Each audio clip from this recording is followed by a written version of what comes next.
Hello everyone and welcome to this Global Fleet Champions webinar on managing your grey fleet, kindly sponsored by SurePlan Sowell, powered by Bolt. If you're new to our webinars, Global Fleet Champions is a partnership campaign administered by Break, the road safety charity, to prevent deaths, injuries and pollution caused by vehicles driven for work. To learn more about the work that we do and to access fleet safety resources and more events, please visit globalfleetchampions.org. Our webinar today looks at managing your grey fleet. We've got 4 fantastic speakers who will be discussing what we mean by grey fleet, the risks associated with it, and measures you can implement to mitigate those risks in your own fleet. So on to our first speaker today. I'm delighted to introduce Tim Roberts. Tim is the proprietor of Fleet Strategy, a successful and respected independent fleet management consultancy based in Perth, Western Australia. With over 25 years of experience in the fleet management industry, Tim has worked in operational, senior management and peak industry governance positions, including 15 years as a director of a commercial fleet management organisation. For over 20 years, Tim has also been a board member of the Australasian Fleet Management Association, AFMA, serving 7 terms as national president. Tim's knowledge is in demand. He's been engaged by numerous private and public sector organisations as a subject matter expert, fleet strategist and event facilitator. Thank you very much, Caroline. It's a real privilege to be able to speak to you. So thank you to Break and Global Fleet Champions as well for this opportunity. For those of you out there, good afternoon or good morning or even good evening. If I understand the demographic that we've got here today. Thank you for taking the time to spend here talking about grey fleet, a very important issue globally. And my job's the easy one. I get to provide a bit of an introduction and an overview of grey fleet and the industry, but we have 3 fantastic co-speakers to follow. So I'd just like to say thanks and acknowledge Craig Thrussell from SurePlan, Jay Ball from Zurich and Sowell from Uniting Communities. Looking forward to hearing what they've got to say about the topic itself and joining them with a Q&A at the end. So let's have a bit of an overview of grey fleet, what it is and what's involved. And there's a definition I do like. It comes from some industry resources that we have here in the Australasian region. It says grey fleet refers to any vehicle that's used for work that's not directly provided by the organisation that employs the driver. This includes the use of privately owned or leased vehicles by the employee. And that can also be extended to the use of clients' vehicles. And there are certain sectors where the use of client vehicles to deliver services and move people is an important part of delivery of services. Personally, I tried to be not too prescriptive about it. Caroline gave a very kind introduction to begin with. So my background is commercial fleet management. For 8 or 9 years, I've been working in the consultancy area of that. But across that time, I've seen a lot of organisations, both public and private sector, and a number of different industries. And for me, the concerns with grey fleet as a fleet manager or somebody operating in that environment is where we're using a vehicle as part of the mobile workplace, but I or the organisation I'm working within or working for doesn't have sight or control of that asset out on the road. And that is an issue. It's an issue from a safety point of view. It's an issue operationally. So it's a very important part of our patch. Transport is something that is with us 24 hours a day, 7 days a week, no matter where we are in the world. And it's really important that we're able to manage down risk in that environment and introduce efficiencies as well. But every organisation is different. Some organisations may not use grey fleet whatsoever.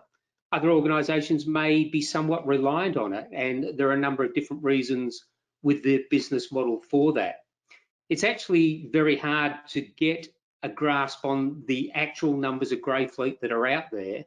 But it was interesting just in Caroline's first comments on the survey that's been launched, and that if we have 40 or 45 organisations or people represented here today, that maybe half of them have a grey fleet of some description there.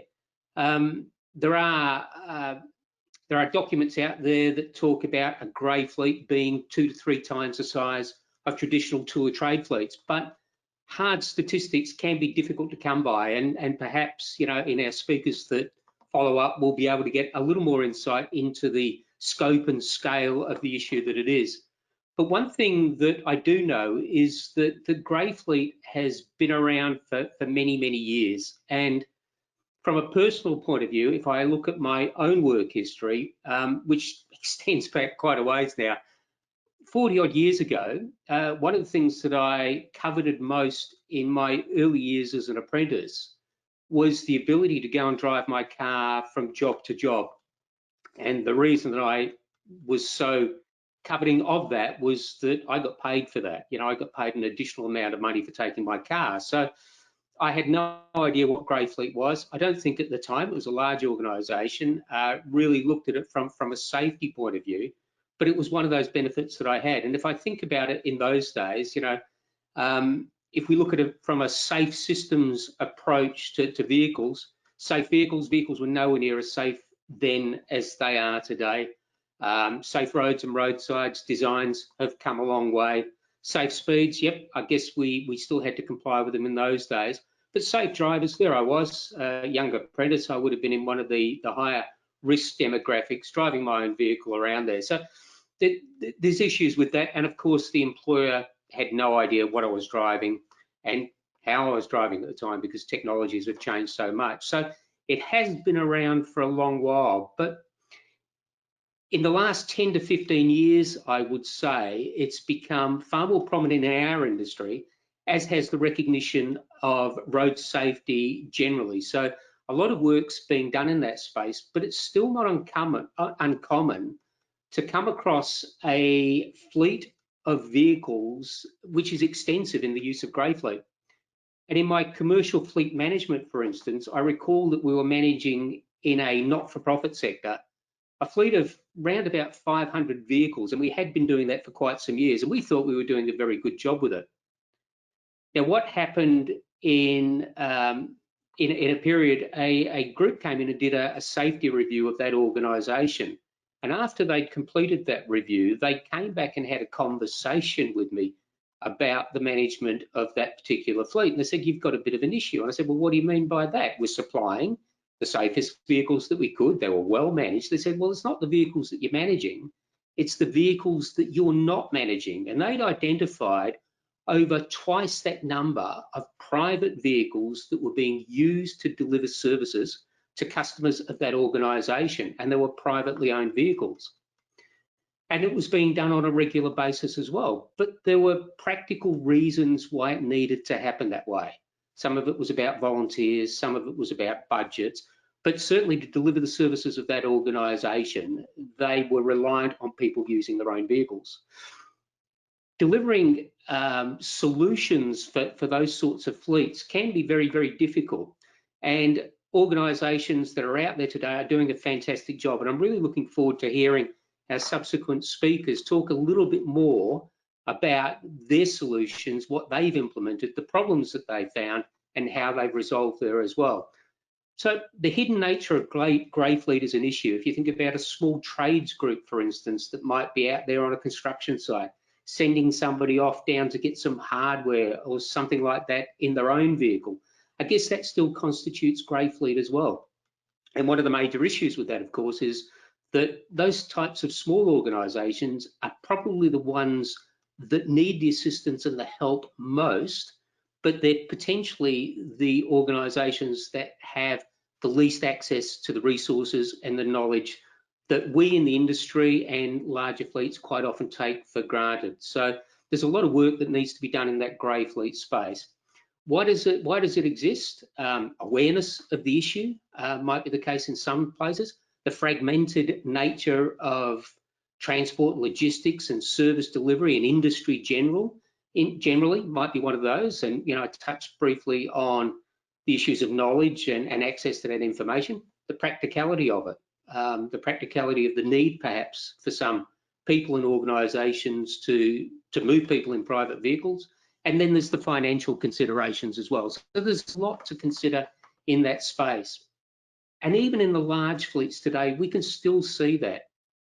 Delving into some work earlier this year, some large organisations, public organisations that I have worked with, recognised that grey fleet existed, but still needed to do some work within their organisation. So is it okay, for instance, to say we recognise that we've got grey fleet, we ask our employer or the driver of that vehicle to sign a declaration saying that they've got this under control, or the vehicle is serviced, maintained and registered and insured, and all the things that we need to do?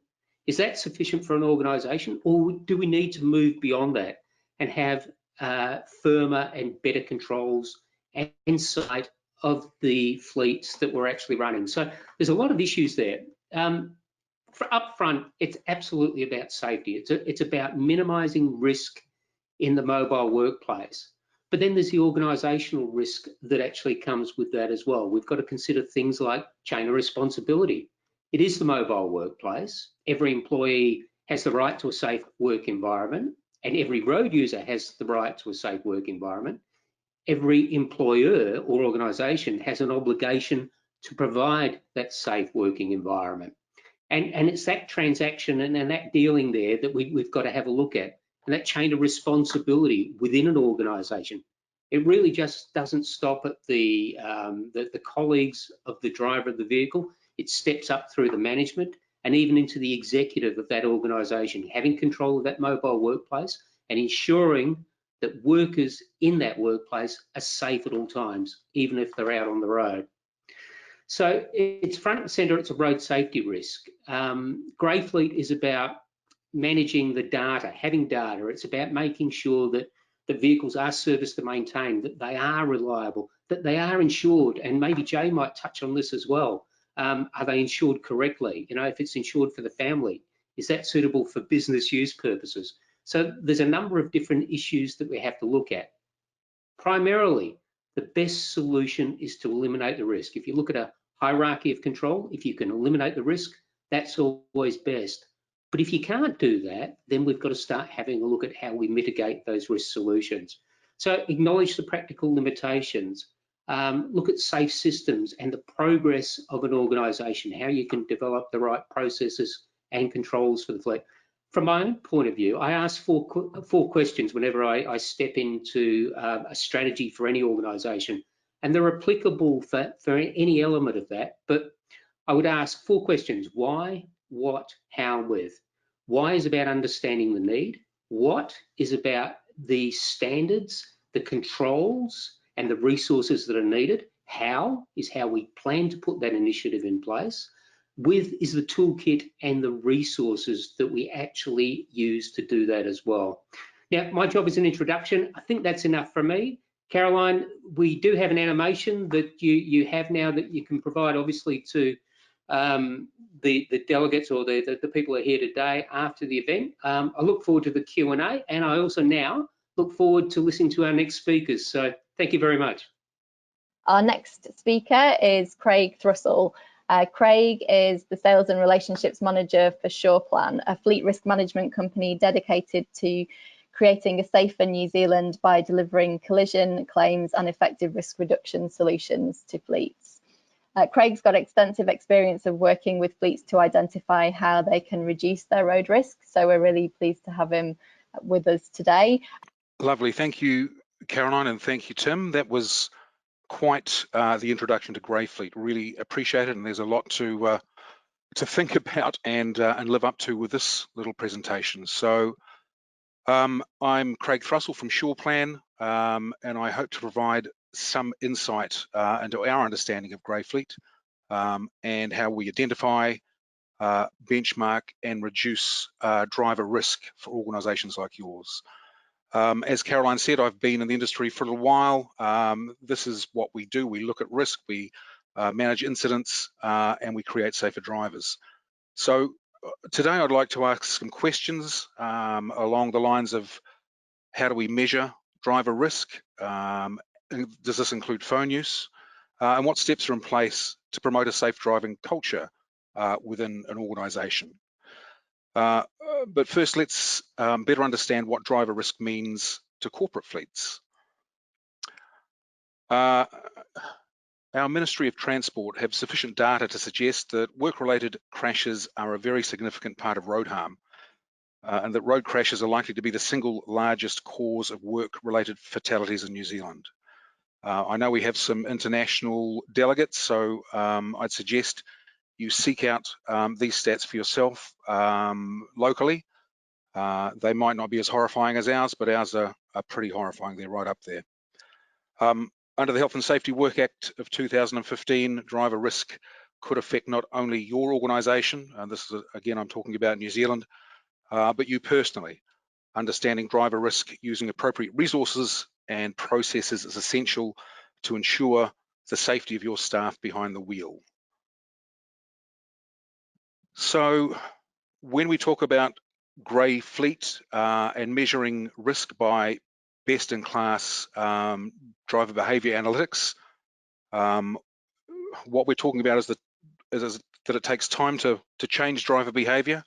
The great news is it's achievable, and SurePlan have found over time that attention to risk and monitoring of driver behaviour is critical to improvement.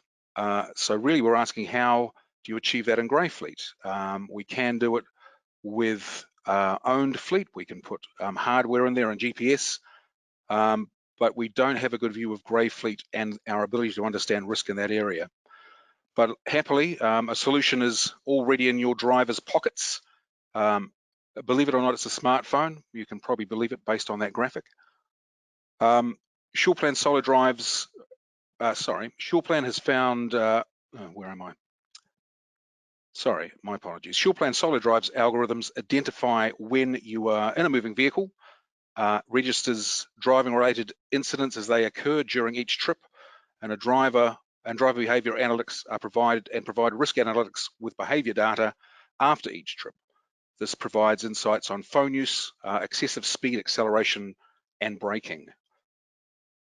So how will analytics give your business the edge? One way is simple visual communication of data. Sophisticated reporting shouldn't mean incomprehensible reporting. And a ton of data shouldn't just be left aside because you don't know how to use it. Your team won't be professional drivers for the most part, so driving data should highlight key facts and insights in an accessible manner to have maximum impact and reinforce a safe driving culture. This means your drivers can easily visualize their own risk and act to improve if necessary. And that's key, understanding what that risk is. The app itself I'll be talking about today looks at key analytics based on a number of factors and algorithms around speed zones, braking, acceleration, collision alerts, and even phone use. And these are all measurable, benchmarkable across fleet and by individual. So when we talk about benchmarking fleet, we look at good driving analytics created from the data of millions of driving kilometers, allowing you to compare your organization's risk against the wider driving populations. SurePlan have reviewed telematics solutions over the years, over quite a few years, and are focused on targeting driver risk, including phone use within grey fleet. It's something we've been looking at for a long time, and finally we have the technology that can provide us with the tools to do that. Additional data entered in Solar Drive captures a vehicle's state of health, including warranty fitness, rucks, up-to-date insurance data, and a number of other key points that can be regularly gathered and monitored through checklists. Feedback on risky driving behaviours, in addition to speed, builds risk profiles for your drivers. Very important in understanding individual risk as well as an overall risk of your fleet. So harsh braking, cornering, and acceleration events can highlight aggressive driving. This is a good indicator of the increased risk your driver may represent. Distracted driving through measuring casual phone use is another. We've looked at the best way to communicate this to drivers and managers when developing this driver risk solution. And there are two ways of doing that. One, directly to the driver, coaching them after each trip so that they can see how they've gone, where they've gone, and where risk has occurred. And on a weekly or monthly basis, let them know how they're improving or, in fact, not improving. We'd suggest giving them all of the tools to identify where their risk does occur. A certain competitiveness is observed with their peers, and they try to have the best risk score they can. There's also the dashboard for management and for board reporting, and that drills down into a deeper understanding of the analytics and presents them for a broader management structure. So when we look at specific actionable insights, we like to give managers the driver risk visibility they need to clearly present analytics and also to coach the drivers with the same data after each trip. It's much more powerful, we believe, to show a driver both through the app and through the conversation with their manager that your fastest overspeed was 97 kilometres per hour, which was 17 kilometres an hour over the speed limit on the Southern Motorway near Epsom in Auckland at 6:01 a.m. on 29th of July, than merely offering generic feedback resulting in your driver not necessarily accepting its accuracy or remembering or identifying even where it occurred. To maintain a high level or a high standard of driving across your fleet, you need to have a view of everyone driving on behalf of your organization. Solo Drive is a low-cost, instantly deployable solution to give you and your drivers a detailed view of that driving standard. To get the most out of the technology and the data it offers, it needs to become embedded in your fleet management practices. So I'll talk about a little bit about safe driving culture and a top-down solution. If your safe driving culture is regularly referenced, it is the minimum commitment for success. If the CEO is on board, you're all on board, or at least that's our experience. So creating a safe driving culture. Review your organization's driver behavior analytics and trends regularly. If you, as an owner, a fleet manager, health and safety lead, CFO, or the person responsible for driver safety aren't paying attention to risk, believe it or not, nobody else will, your drivers especially. So provide easily understood visuals comparing driver analytics like phone use or other benchmarked risk available to drivers regularly, including leaderboards. So they can see that they're good or great drivers, and you can easily identify more at-risk drivers and assist them with the appropriate training for the areas that they're not performing well in. Introduce a risk discussion to driver performance appraisals. Solo Drive will ensure drivers are aware of any issues through the app, so a factual discussion can be had. Identify key risk metrics, such as highest overspeeds by area or most phone use by division, and set achievable goals to improve on them. If you engage with drivers regularly and generate conversations about reviewing trips and reducing risk using robust analytics, you're on your way to creating a safe driving culture. Schedule key reports to be delivered to specific stakeholders' inbox daily or weekly to assist with their decision-making and overall view of drivers' risk. So if you are having consistent overspeeds of 20 Ks or 10 Ks or whatever over the speed limit that you deem as unacceptable risk, it might be 5 Ks over the speed limit. And you regularly send that information to a driver's manager or a driver's manager's manager, or however big your organization is up right up to the top. Action can be taken. A view of risk is constantly in front of mind. Also, it's important to reward great driving and foster positive and safe competition. Leaderboard shared monthly, individual risk scores compared against teams, and training for at-risk drivers when identified.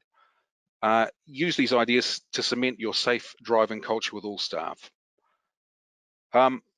There is a lot to take in, and I think we've probably got a lot more to come that is going to identify the fact that risk of not understanding grey fleet is key, that it is understood, and some more tactics and ideas undoubtedly will be delivered by the following speakers, and I'm looking forward to reviewing them when I'm back in the office. But at this stage, SurePlan look forward to identifying risk, changing driver behaviour, and creating safer roads. Craig, first question is, how have you found drivers respond to having this app in place on their phone, or having that monitored whilst they're using Grey Fleet vehicles? Yeah, that's a great question. From my time with a telematics company, especially in New Zealand, our laws around applying technology that helps understand your safety when working for a company is fairly clear cut, and it's really just about drivers seeing the benefit from a safety point of view. The app can be turned on and off, so there's no problem with privacy outside of the office, or one of their profiles can be set to just drive mode, so it only works when they're driving their vehicle for company purposes. You mentioned a little bit in your presentation around both conversations around risk with drivers who were deemed to be risky drivers, and also rewarding those who are safer drivers. In your experience, yes, do you have any examples of what organisations have done to reward drivers for their driving behaviour? Yeah, again, a lot of organisations have resorted to using, I guess, the whip as opposed to the carrot, and with very limited success in our experience. In terms of motivating drivers to be risk-free or be of less risk, it really is understanding what that group of drivers want as a reward. Sometimes it will be financial, and it might be an annual bonus, or quarterly or monthly. Sometimes it's to be the best driver in the business, and you have a plaque or an award. Really, it is down to personal preference, what you see as the most benefit to your team, what would be the thing that they would enjoy the most for being the best driver, and relate it back to the fact that they are the best driver. Maybe they get the newest vehicle in the fleet, or what have you. So there really is a choice based on the type of people that you're going to be rewarding, we believe. Okay, moving on to our next speaker. It's Jay Ball, who is Senior Risk Engineer at Zurich. As well as his experience in the insurance industry, Jay has over 20 years experience in fleet and property management, including managing vehicle fleets. At Zurich, he provides technical risk support to global and corporate customers, and he also represents Zurich on industry groups such as the National Road Safety Partnership Programme and AFMA. Good afternoon and good morning to everybody, depending on where you're coming from. Thank you for that introduction, and thank you also to Tim and Craig for the presentations thus far. Firstly, a little bit of introduction. I am Jay Ball from Zurich Insurance. I'm the Senior Risk Engineer. I should, by way of perhaps quick clarification, I'm not an underwriter. So if there are certain questions around a particular policy, that is something I can take away for you, and I'll have to get back to you with an answer. But I do deal with an awful lot of fleets who have grey fleet and grey fleet exposures and typical fleet exposures. So we'll be talking more about how that plays out in the insurance space when it comes to grey fleet vehicles in your business. Okay, so first of all, let's talk about the business and how grey fleet use can impact on the business, particularly for the insurance. Particularly the numbers of areas that can be affected, and obviously beyond potential injuries that can occur. You're looking at particularly downtime, whether it's injuries again, delays to your deliverables and projects and so forth, additional administration, covering injured staff and so forth. This is a real area of concern for a lot of businesses, particularly as most don't really track what we call the hidden cost of a claim. Obviously, when a normal insurance claim from a crash occurs, you'll get your report back from the insurer and from the repairers in a certain amount of time, which tells you roughly how much it's going to cost or how much it has cost. And that gives you a pretty good indication of, first of all, whether it was a serious crash or not, but also how quickly your vehicle is going to be back on the road. But when it comes to grey fleet, quite often that's a big unknown. Zurich Insurance has conducted a fairly lengthy study that has been able to hone in on the hidden cost of claims. So a lot of this sort of downtime and delays and additional administration and so forth is somewhere between 3 to 8 times the actual cost of the insurance claim. So if your insurance claim was $1,000, you can expect that your actual hidden cost is somewhere between $3,000 and $8,000. And that seems to play out pretty consistently across the board. The real issue, of course, with grey fleet is that quite often you don't know what sort of vehicle is being used for the, for the job. Another area that is quite often overlooked with grey fleet is the loss of stock. A number of grey fleet incidents that we've seen, or accidents, we find that the vehicles are typically not fit for purpose. So we've seen incidents where there is valuable or easily damaged stock or perishable stock that may be involved in an accident, and it can be quite easily damaged if not being transported properly.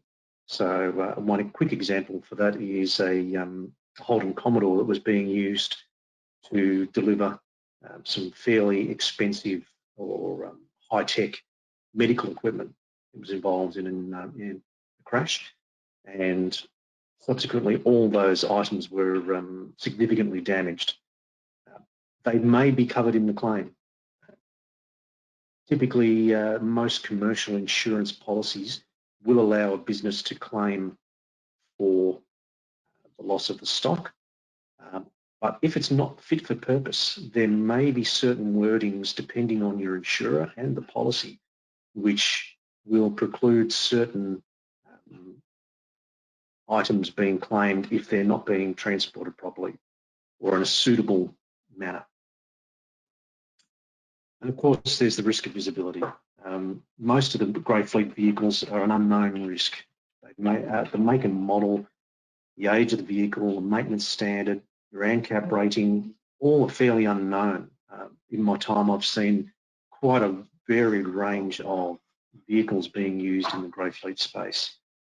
I'll touch on that a little bit more in upcoming slides, but this is possibly one of the biggest areas of concern when it comes to a business, because you have next to no control over it. At least even with having, say, lease vehicles being offered by the business, you know that at least they're going to be under 10 years old. They're mostly going to have all of the current safety features, and therefore they're considered to be somewhat safe. And the company might even be able to mandate what type of vehicles can be leased under the scheme. But with grey fleet vehicles, if your business allows that, then you're basically allowing them to use almost any vehicle with little control. So it's certainly a major risk factor. Now, if we have a look at the individual, obviously the most common question is, am I covered in the event of an accident or a crash? Unfortunately, there's no simple answer. Really, it'll depend on, firstly, as I sort of touched on before, does the company business policy cover private vehicles? Most of them do. I've worked in a number of insurers over the years, and most of these corporate fleet insurance policies give the business the option to cover the claim if they so choose. However, they don't have to. And there's many other businesses that I've seen where they chose not to disclose the fact that they can cover accidents to their employees. So they're effectively hanging their employees out to dry to some extent, but it's obviously a business decision. If the business decides they don't want to cover them, has the individual indicated to his or her insurer that the vehicle is being used for business purposes under their private policy? It's usually a checkbox somewhere on the insurance policy to advise that the vehicle may be used for business purposes. And a study done a little while ago showed that a vast majority of private vehicle insurance policies don't indicate that the vehicle may be used for business purposes. And immediately that will exclude that driver from being able to make a claim under their policy if it was used for business. That's a pretty easy get-out clause for an underwriter to be able to say, sorry, we're going to knock back this claim if the individual hasn't indicated in their policy that the vehicle will be used for business and they crash the vehicle whilst conducting business. So that's a bit of a trap, particularly for employees of a business that chooses not to cover their employees under their own corporate insurance. Now, if the business decides that they will cover the claim, one of the things that is often looked at is whether the crash was due to reckless driving or if the driver was under the influence of drugs or alcohol. Again, note the business has the option to cover the claim or not, because typically if they say, yes, we'll cover all road fleet claims, they may actually review the circumstances of the accident and they are entitled to make a decision that they will no longer cover that claim. I have seen an incident a little while ago where a vehicle was being used by a driver who was driving recklessly home one night and lost control, rolled the vehicle off the road and rode off a fairly expensive four-wheel drive. The subsequent discussions with the underwriter and with the business found that this particular woman was speeding quite excessively, and the business decided that they would not cover the claim. So when the police recovered the vehicle, they charged the driver. She lost her licence due to the extreme speed that she was driving and also had to pay back over $50,000 for the claim. So it can be awfully expensive way of basically learning a lesson. With all due respect, I feel like I've seen the answer for probably. I can give you a bit of a case study of one of the clients that we've dealt with in the past was an inner Melbourne City Council, Melbourne, Australia, with an owned fleet of around about 250 light commercial vehicles. Sorry, we're skipping again. Grey fleet exposure was generally overlooked. They knew that it was going on, but overall, no one really wanted to get involved until we lent a bit of a hand. The project was commenced to try and identify just how big the problem was. It was fairly staggering. This very conservative estimate of the number of grey fleet vehicles is as follows. So you can see here, Meals on Wheels volunteers estimated that there was at least 42. Visiting home nurses, 31, council admin staff, and so on and so forth. You can see that there's quite a number of vehicles here being used that the council has little or no visibility on. It was over 182. Again, that was a conservative estimate. So it's almost doubled their actual fleet risk exposure, but that's not the best bit. What they found was their most risky vehicle was about a 1979 Holden Kingswood with only one working seatbelt. Its ANCAP rating was probably 1 star at best. It had, like I said, the driver's seatbelt working. There's no airbags, there's no ABS brakes, there's no traction control. None of these features were available on a Holden Kingswood. Now, if that wasn't enough, although the vehicle was fairly well maintained, the driver was a visiting home nurse in her 70s.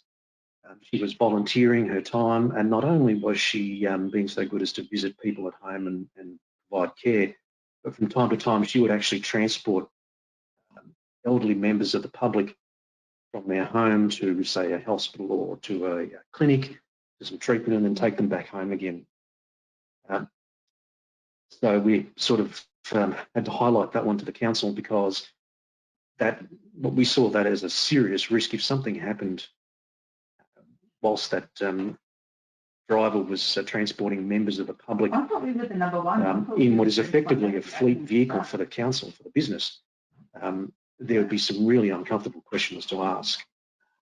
And clearly with very little in the way of safety features and only one seatbelt, it was pretty clear that whilst she looked after her Holden Kingswood and it was at least slightly safe for her with one seatbelt, there was no protection whatsoever for the passenger. And given there was very little in the way of safety design for that particular vehicle, it's an incredibly unsafe vehicle to be conducting work in. So that was just one example of some of the really eye-opening grey fleet vehicles within just that one business. And that doesn't even take into account the numbers of vehicles that were being used that perhaps didn't have something as simple as Bluetooth or a cradle for a mobile phone. I guess from a So granular level, when you've got the not even having a CPI increase, the lack of visibility of what they're driving, lack of visibility around how well it's being maintained, what kind of safety features are there, and is it fit for purpose? It's quite possible some of these people are either transporting expensive equipment or perishable or easily damaged equipment, or they might actually find that their vehicle is not ergonomic for the kind of work that they're doing. So there's so many potential risks with these invisible vehicles, if you will. Just to finish on, really great external resource for grey fleet is the National Road Safety Partnership Program. It's an Australian-based organisation, not-for-profit, which has a huge array of information, guides, webinars and so forth. And there's just 3 of the numerous articles that are out there, free to download for grey fleet, legal implications, all sorts of things. So I highly recommend that you've got further interest and further questions, that you look up the nrspp.org.au, because they're a fantastic organisation. We've been a member and a partner with them for many, many years, and continue to be for many more to come. So thank you for your time, and I'll hand you back over to Caroline. Our final speaker today is Lee Sowell, Executive Manager Corporate Services at Uniting Communities. With 30 years experience across corporate and fleet management and approaching 20 years in the profit for purpose sector, Lee has a strategic focus on social, financial and environmental sustainability. After accepting AFMA's Fleet Environment Award in 2010 on behalf of Uniting Communities, Lee joined AFMA's South Australian Committee and then soon became its chair, and Lee's currently Vice President of AFMA's National Board. He also chairs and presents at state, national and global fleet conferences, as well as writing articles on a number of fleet-related topics, including reducing fleet carbon emissions and operating costs, as well as managing your grey fleet. So it's great to have him here today, giving us a case study of what Uniting Communities do within their organisations. Yes, so thanks, Caroline. My name's Lee Sowell. I'm currently the Vice President of the Australian Fleet Management Association. I also chair the South Australian Committee, and I'm the Executive Manager of Corporate Services at Uniting Communities, based here out of Adelaide. Today I'd like to share with you how Uniting Communities currently manages its grey fleet. So first, just a little bit about Uniting Communities. It's a large profit for purpose, we like to call it, community service organisation that exists to serve the South Australian community. We have a vision to build compassionate communities and great lives. We have over 90 different services across disability, youth, aged care, homelessness, family counselling and mental health crisis support through Lifeline Adelaide. And we deliver all this with about 1,500 staff and volunteers from about 70 sites across South Australia. We travel more than 3 million kilometres each year, engaging with about 100,000 people across the community. 2 million of those kilometres are travelled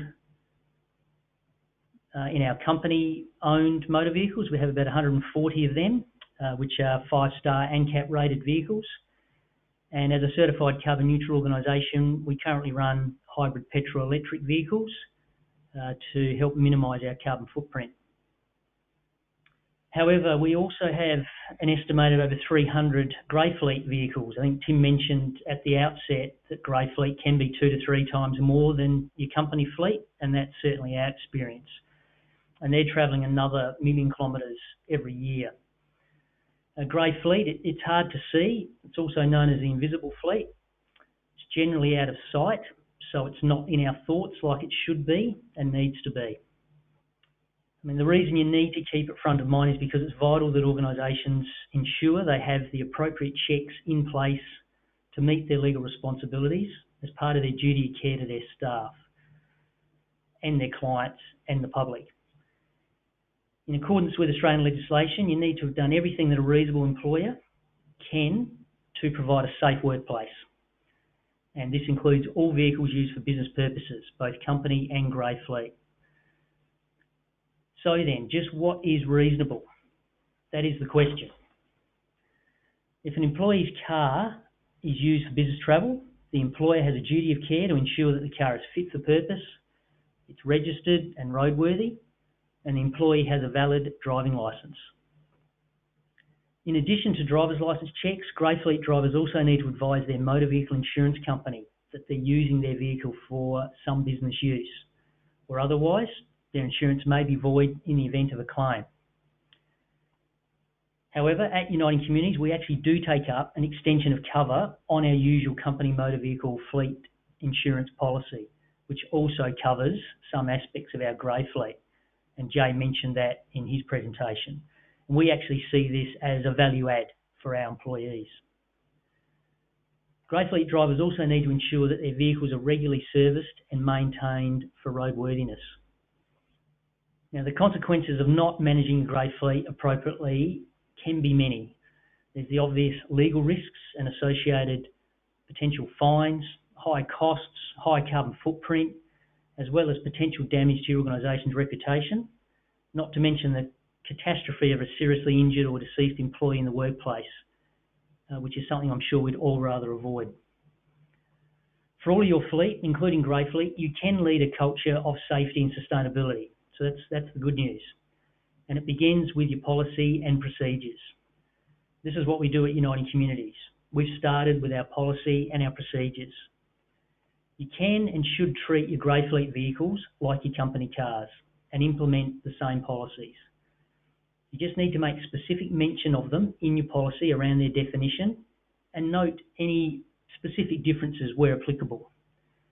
Effective fleet management, including your grey fleet, ensures that all your vehicles are fit for their intended purpose, they're adequately serviced and maintained so as to be in a safe, reliable and roadworthy condition, as well as minimising their environmental impact.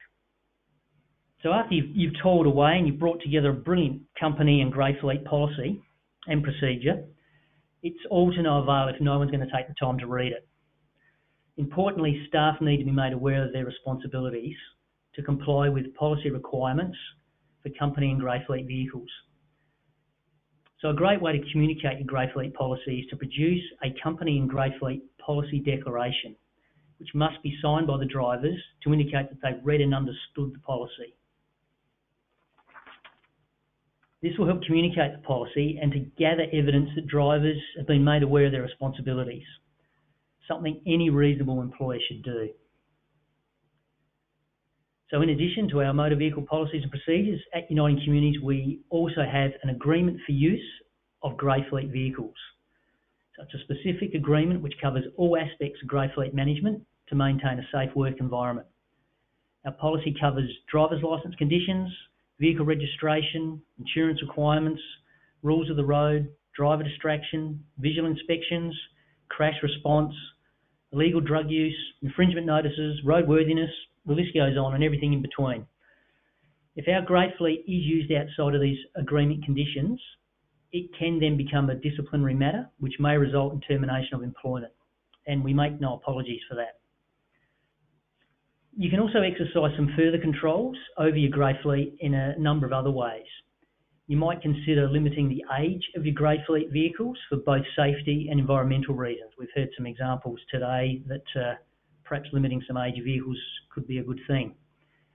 You could perhaps set a minimum ANCAP safety rating for your grey fleet to help increase the level of safety. And you might also look to set maximum CO2 emissions to decrease environmental impact. You might choose to eliminate your grey fleet entirely and only run company-owned vehicles and perhaps supplement with car share programs. I'm aware of a company that has gone down that path. Or you could offer pooled company cars to be utilised first ahead of grey fleet vehicles. We do this at Uniting Communities. We also offer salary package cars to employees to be used for business purposes as well as personal. And we offer our company-owned vehicles for sale to our staff, and that's to encourage them into younger, safer and more economical vehicles, some of which are used as our grey fleet.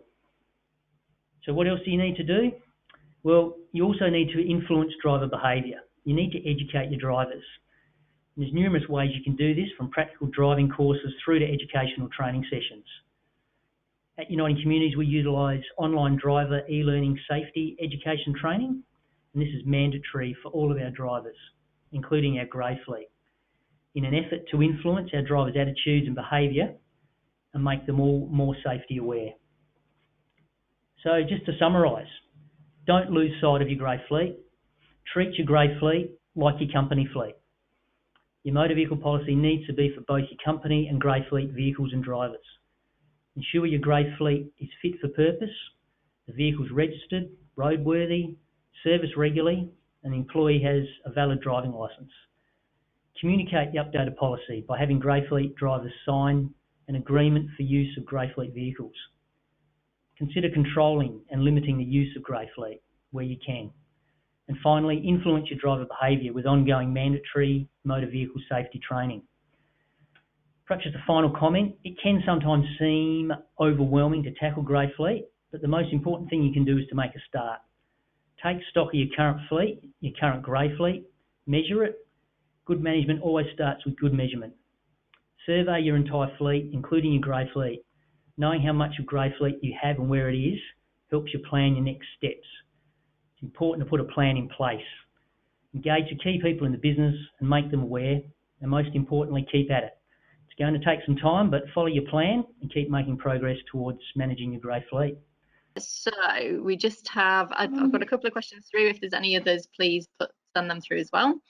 One which was actually for Craig, I think, but I will try and answer that as best I can myself as well, was around Solo Drive and its availability for anyone outside of SurePlan or outside of New Zealand. The answer to that is, I believe, yes, and I will find out the details of that and circulate those to all of you as well. So that's all good. Another one that's come through is for Lee. So for Lee, how do you go about engaging workers around the age of vehicles, and is this a limiting factor for getting them on board? Yeah, it is a challenge, but we did a survey of our grey fleet just so we get a sense of what age vehicles we had, and we have put some maximum limits in there. We do tend to try and guide it by some of the ANCAP safety ratings, and obviously remembering that ANCAP and other safety ratings like that lift the bar and the hurdle every year, or progressively, which is obviously a good thing. So whatever safety rating it scored as a new vehicle, it's obviously probably less than that now compared to today's standards. So yeah, that's an ongoing conversation with our drivers, and we probably try to proactively push them into safer cars whenever we can. Cars don't last forever, they all need replacing at some stage, so that's why we make our ex-company fleet available for purchase to our staff as well.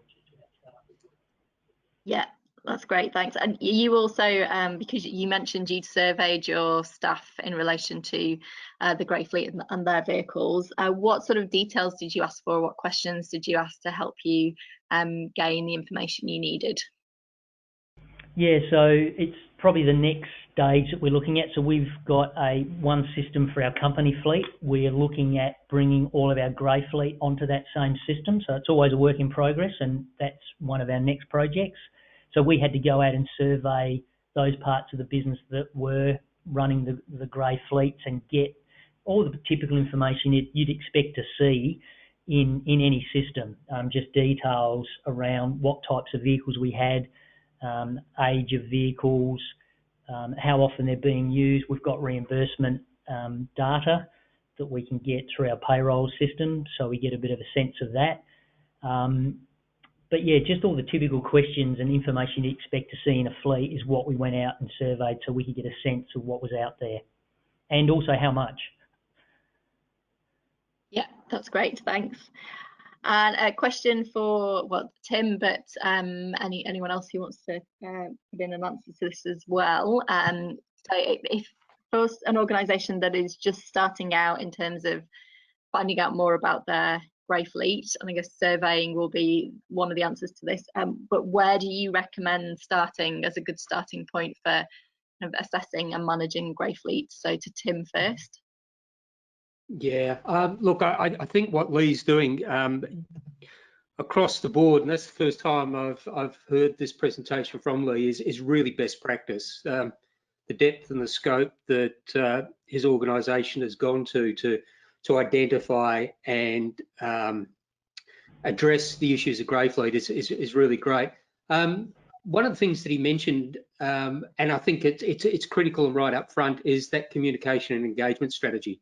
It's understanding the scope and the nature of the issue is probably the first thing you need to do before you move anywhere, and that comes to the why.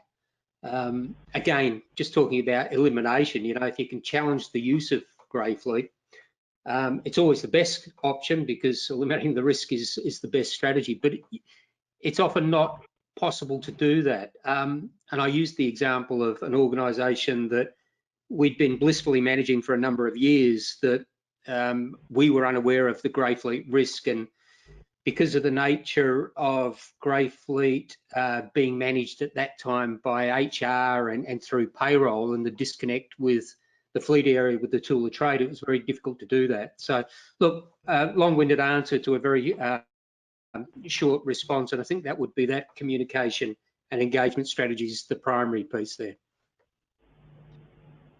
Great, thanks for that, Lee. Jay, is there anything else you would add from a insurance perspective to that?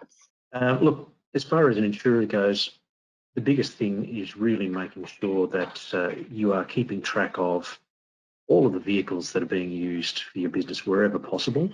And also, we really encourage everyone to try and make sure that, as the previous speakers have also outlined, you really get a handle on what's being used for your business, because the risks of using vehicles that are not safe, not well maintained, or not fit for purpose are clearly far greater than the typical fleet vehicle.